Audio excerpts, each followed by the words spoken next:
Искам да живея вчера. Вчера нямаше война.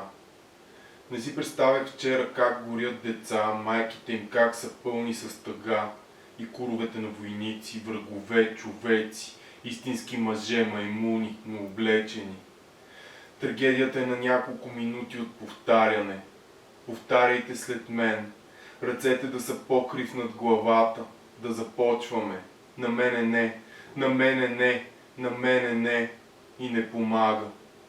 От всичките лета, любов, познаване на хора и премеждия остава само номер в новините. 10 002, например, 8004, а вероятно точно тебе няма даже да те отбележат.